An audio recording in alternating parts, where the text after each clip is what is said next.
The number you have reached, 911, has been changed to a non-published number.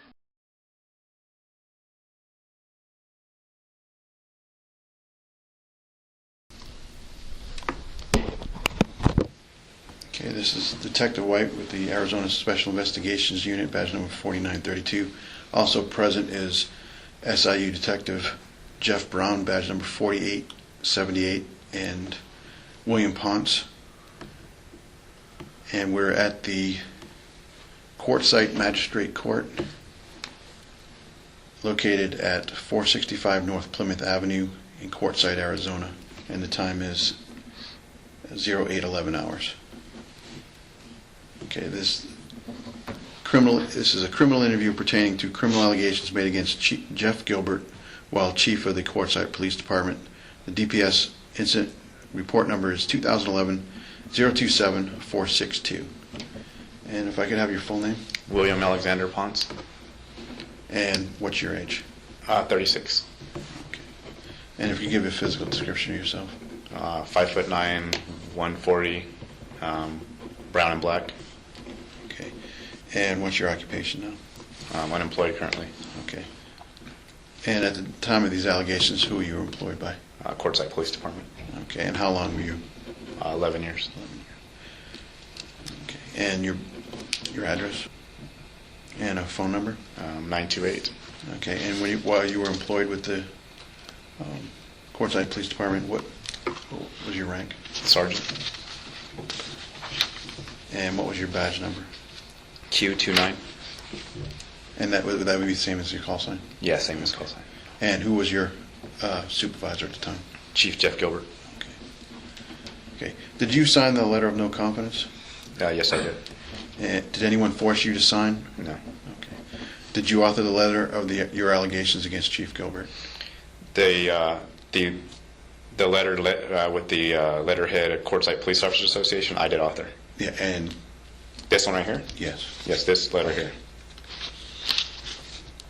Did anyone tell you what to put into that letter? No. Okay. And why did you write that letter? Because we had brought forth allegations against Chief and submitted them to post, and I wanted my own personal issues with the Chief to be brought forth and documented. Okay. And why didn't you have confidence in Chief Gilbert? After having worked for him for the past 5 years, I saw how he tried to divide the department. He involved himself in the political affairs of the town, which is against our town policy. I spoke to him about policy and the political issues numerous times, and I told him it was in violation. He still seemed to think that we needed to be involved in the politics, and I didn't believe that was the case. We are police officers, and we need to keep ourselves separated from that situation. We're not, we can't be political. We have to remain biased in situations like this. Yet this is not what we're being asked to do. He asked us to target individuals, and which happened to be individuals that were the political foes of the people that he had aligned himself with, which was the council. And that's not our job. So I no longer had confidence in his leadership to be able to lead the department in a proper direction. Okay. Did the chief, any of his command staff or other officers threaten you in any way? Not me directly, except for after the last DPS investigation, he did make statements to me regarding my conversations with DPS as to why I spoke against him. Do you remember the dates of that investigation? Was it May 2010, I think?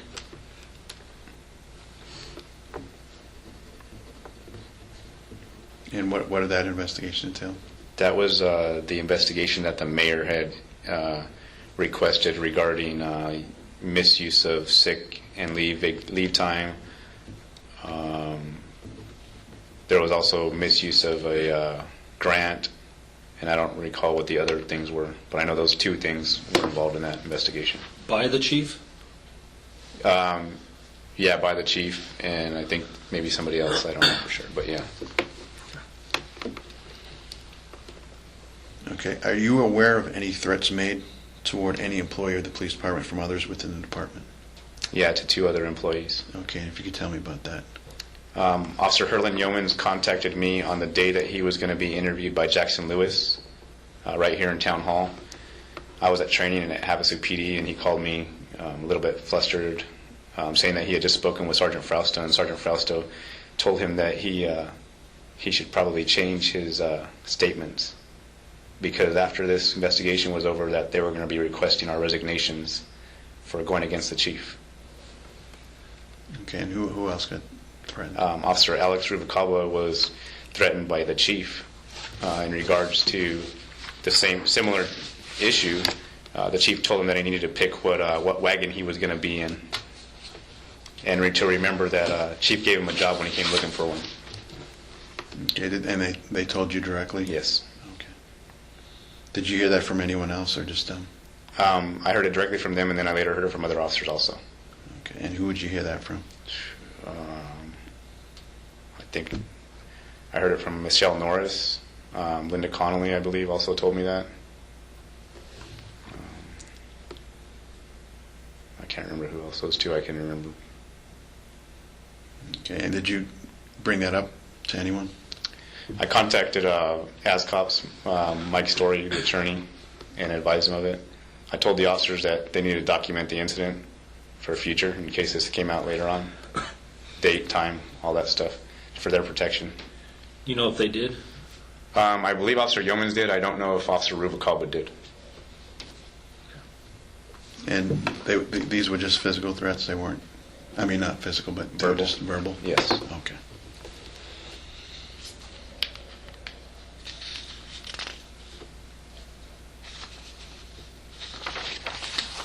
And you weren't present at the time of these threats being made? No, like I said, I was in Havasu for Officer Yeomans' situation. I don't know where I was on the date of Officer Rubalcaba's.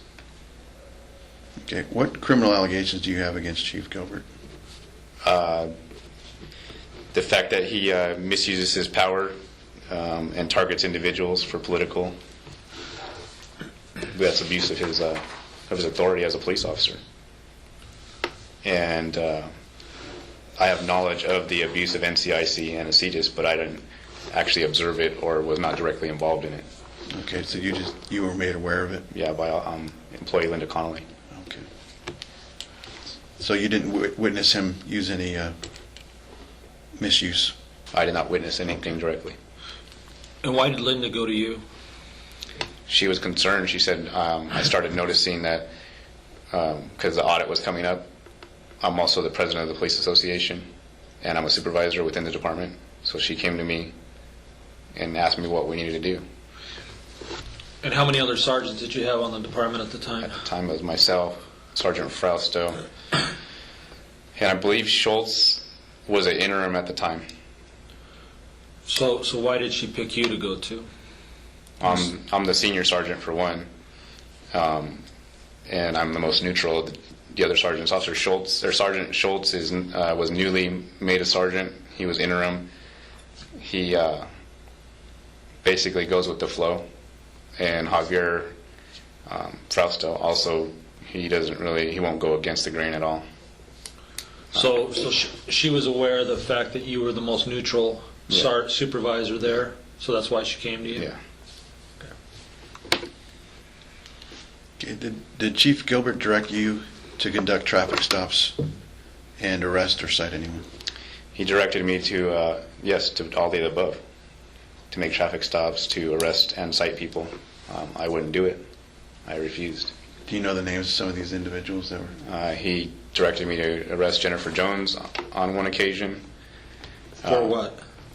For her alleged false reporting to law enforcement when she had an incident with code enforcement, now Assistant Town Manager Al Johnson, on her property out there on Central.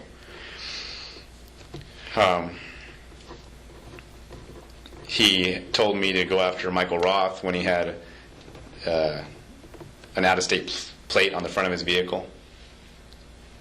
It was an Oregon plate, so he said that's illegal,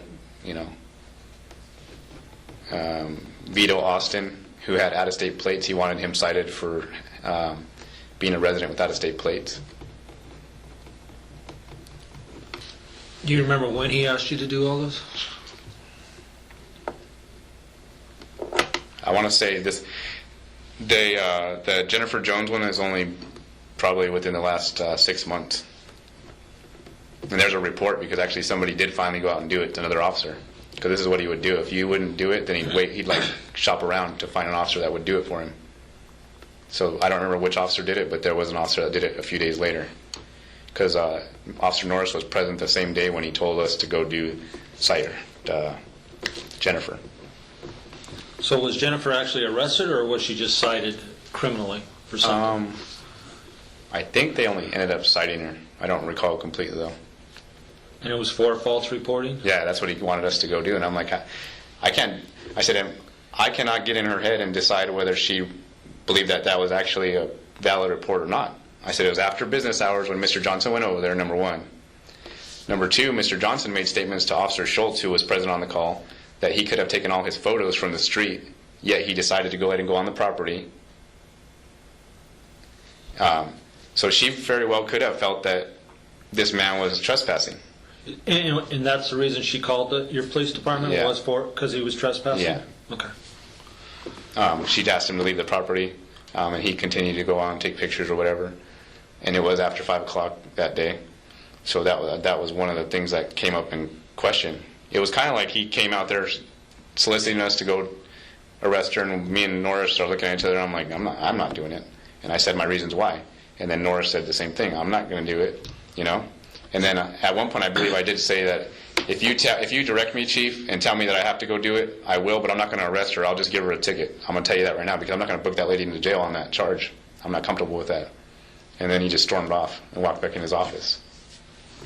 And then I went on days off. A couple days later, I came back to work, and I look in the DR book, and there's the DR for that same violation. Okay, so this is the assistant manager right now? Yeah. And he was The code enforcement at the time? Yeah. Which is a civilian position? Yeah. After hours, taking pictures of her property, on her property? Right. And how about Michael? Officer Yeomans actually did end up citing him when we were on duty one day. He called me on the phone saying that he had pulled this individual over. And I said, he goes, what do you want me to do? I said, you know what, I'm not getting involved in that, Yeomans. I told you that you shouldn't get involved. So I said, you want to find out? You call the chief and ask him how he wants to handle it. So did Michael have an out-of-state plate on the front from Oregon, but he had an Arizona plate on the back? Yes. Okay. And the chief had seen this before, so that's how he knew? Yeah. And how did the chief find out about this prior incident with Jennifer Jones? With the Al Johnson situation? Yeah. I don't know. He usually monitors the radio and stuff on situations like that. So I either Al called him or hear it on the radio. I don't know. Okay. Yeah. I don't even think I was present at the time when that call occurred. I might have been off or somewhere else at the time. Okay, so just to get this straight, anytime the chief asks you to do one of these conduct traffic stops or arrest or cite anyone, you didn't stop any of those individuals? I flat out refused to do it. And then you directed the people under your supervision not to? Yeah, I told them that. I said, this is why. And I told him if you think you need to do it, then that's on you. But I'm going to tell you right now, I don't believe that you should. Just like at one point he told me and the day shift guys, and then told me to tell the night shift guys to keep an eye on Jennifer Jones's property where she was staying at Greasewood Greens at the time, and she was getting ready to relocate because she had been evicted or something off this property. He said her vehicles are going to have expired tags, and the husband doesn't have a valid license. So how would he know all this if he's never stopped him? That's my point exactly. Okay. Obviously, in order to know someone doesn't have a valid license, you'd have to run them through a CJIS. That's correct. Or you've had to have prior contact with them and in the course of your duty run them to know that they didn't have a valid license. Right. How often does the chief make traffic stops? He didn't used to make traffic stops very often. It's been recently where he started making more traffic stops. How recent? Probably, let's see, the last 3 or 4 months probably. So prior to that, it was very rare. It for was him. very rare. You might hear him make one traffic stop somewhere, and then he'd call somebody on patrol to come over there and take over for him. But yeah, it's become more frequent, and just like hearing him on the radio has also become more frequent, and being involved on calls is more frequent, where it didn't used to be like that.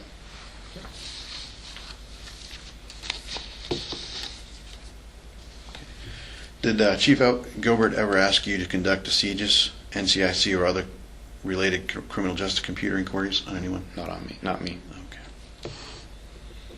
And did you hear him ever ask someone? I was present one time when it was me, Linda, Javier, and the chief, and they were referring to Jack Jones in our office as to doing a status check on him. At that point, I walked away. I didn't want, I'm not going to get involved in that again. Did he direct anyone to do that? I believe he was telling Linda that he wanted to check on Jack Jones. Do you recall when that was?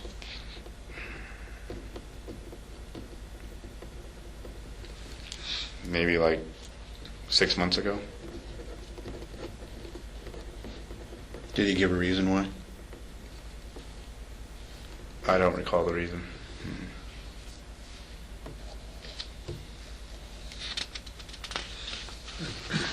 There was a question, I think, at that time as to who, they were questioning who he was, his identity. Because they kept saying that he wasn't who he said he was. He wasn't Jack Jones? Yeah. Was it ever determined that he wasn't, in fact, Jack Jones? No. The guy, I guess, provided a DD-214, and Chief wasn't happy with that. He didn't feel that that was enough information to identify him. If someone provided that to you as far as an ID, is that sufficient for you? I think it would depend on the circumstances of the call as to whether I felt it was sufficient or not, and how much information I could pull off that DD-214 to try to identify them. Was there a reason why he was trying to find out who he was? He was pretty much after those two for a while, and they were very vocal against Chief, and they're not the most pleasant individuals in the community, and they're very vocal against Chief. I don't remember what year, but maybe 2009 or something, there was an incident where Quartzsite Police Department, along with La Paz County Animal Control, went onto their property for a welfare check, reference to her dog kennels, and basically they made entry without a warrant or anything. Well, this lady got pissed off, and that was the whole basis for her continued rants and raves against the town, saying that these officers went in my property illegally for a welfare check of animals. And are the kennels inside the house? They're inside this trailer, and so the county said it was the town said it was the county. It was back and forth kind of thing. And the officer said, "Well, we went off of the auspice that animal control was the lead." Well, the animal control guy says, "No, you guys were the lead because you're law enforcement," and so it was a big old mess. Oh, correct me if I'm wrong, but I thought if animal control has an issue with something, they're going to have PD with them to enter a property? That's correct. And that's why I even said to the officers, I said, you guys know the law. He doesn't. He's not a law enforcement officer. He's not certified. So you are the ones that are basically in the lead and need to direct him as to what he can and cannot do. Do you remember how they even got a tip for a welfare check? Ooh, I think it might have been a call. I don't know who the reporting party was. I don't remember if it was anonymous or what, but I remember it was a call. So it was a legit call? Yeah.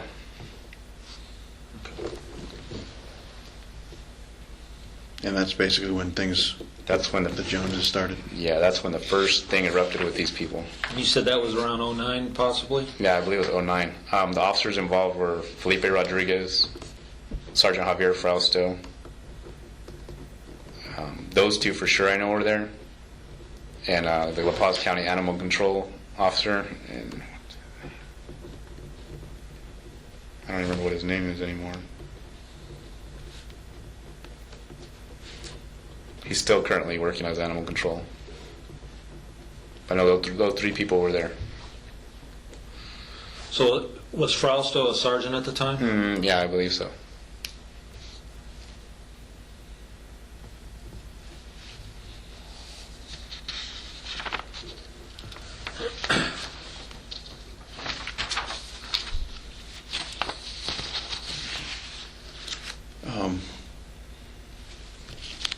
first met, when you handed us the paperwork back in the end of June, you mentioned something about the family medical leave. What are the procedures for approving the FMLA leave? Typically what it does is it goes to the supervisor, and then the supervisor submits it to finance, and then finance gives their approval.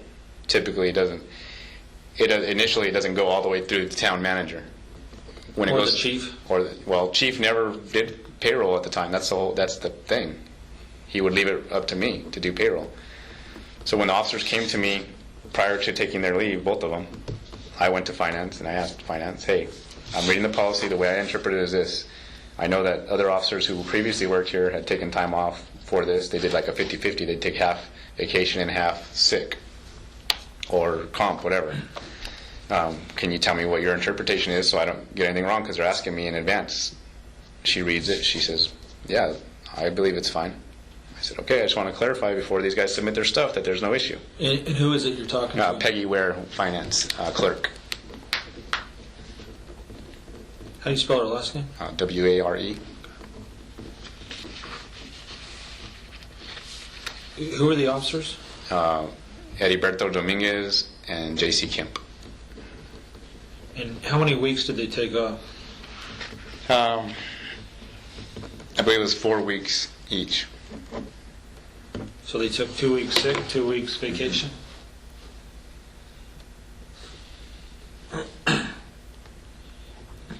And did anything in particular happen with these 2 leaves? Yeah, at that time, the officers took their leave. One was still on leave, getting ready to come back. The other one had come back already, and maybe he'd been back 3 or 4 days or something.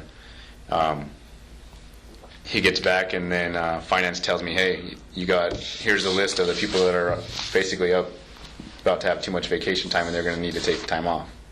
I said, okay, so I take it back to the office. I notify the officers. And I believe I told Chief, I said, hey, Dominguez is going to need to take some time off because he's about to be over on hours, use or lose. So he said, well, how's Dominguez over on hours? I said, well, she said he has too much time. Well, didn't he just take family leave, baby leave or whatever? I said, yeah. And I said, but he took half this and half that. Well, then it should all have came out of the vacation time. I said, but I checked with finance chief before they submitted their stuff because they asked me.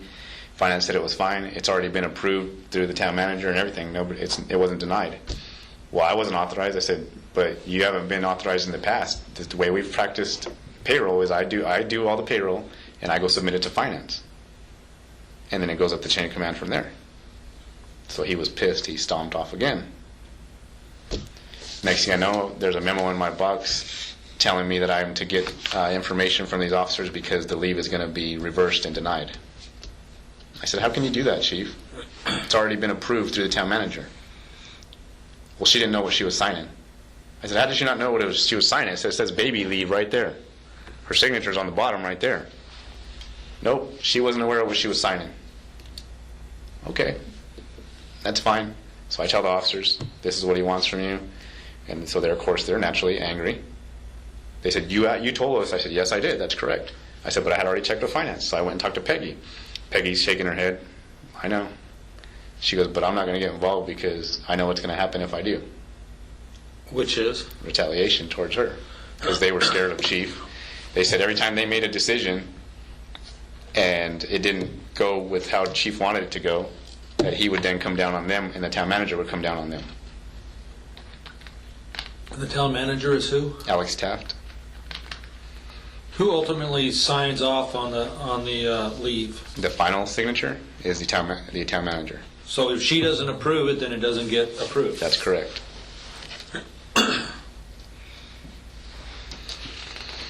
So this kind of keeps going and developing, and the officers then submit a memo saying they'd like to have a meeting to discuss the matter and try to get it resolved. Because one of the officers is actually at this point now, he's not going to, by this time he's taken so much time that he won't have any vacation, he'll be in the negative. So he says, I can't do that, So they want a meeting. So I submit this memo after I receive it to Chief, telling him that they want a meeting with the town manager and him. And we then get a memo back stating that there will not be a meeting, that there's no, they can't fight it at all. End of story. And that I'm to get him those documents, and asks me to change a leave request. I said, I'm not falsifying any documents for you. You know? So I gave them the documents. I said, you have to change them because Chief's telling me, because he gave me an order. You gave the two officers the documents? Yeah, because at that point I'm like, I'm not touching, when he told me that, I'm like, I'm not touching anything. So I made copies and I gave the officers the documents. I said, look, this is what he's asking for. You need to do it because he's telling me to do it, and I'm not going to do it. And he's asking me to also get specific times and dates as to when they were in the hospital. I said, you can't do that either. That's against HIPAA. Yeah, that doesn't really matter. Right. As long as it's been approved. Yeah, he was still adamant that I get him that information. I said, I'm not doing it, Chief. Now, do you have a town policy regarding leave? Yes, we do. But that's why I said I talked to finance, and she read it, and she thought it was consistent with how we wanted to use the time. These officers wanted to use the time, and I thought it was consistent also. But then Chief read it, and he says no. And at one point, Alex Taft was even saying that it was okay before Chief and her got together. Then all of a sudden, when I'm in a meeting with the three of us are in a meeting, then she won't say anything except she's agreeing with whatever Chief says. She's just kind of nodding her head, but she won't come out and say anything. Where before her and I spoke, and she said that it was okay. Okay, and I guess an allegation here was that someone had whited out. Right, which is right here. We don't know who, but it was whited out and it was given back to me. That's around the same time when he tried to tell me that she never approved it. I said, she approved it, Chief. I saw her signature on there, and tell me what's that. And he didn't say nothing. And you're referring to a copy of Officer Kemp's request for leave then? Yes. Where are the originals kept? Payroll has those. Payroll. Yeah, so Peggy Ware or Heidi Turner would be able to provide you with those original documents. But you don't know who was present or who whited it out? No, I don't. Okay.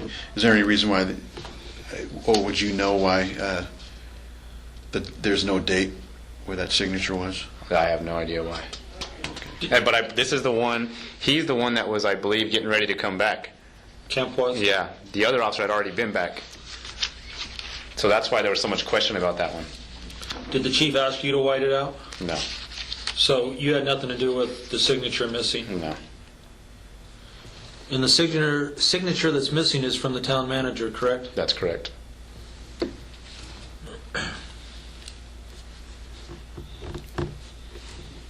And are you aware of any other leave forms that might have been whited out? Not specifically, but I've had officers tell me that their time cards have been changed without their approval. Officer Michelle Norris specifically came to me a few times telling me that her hours were not correct and that her hours had been modified.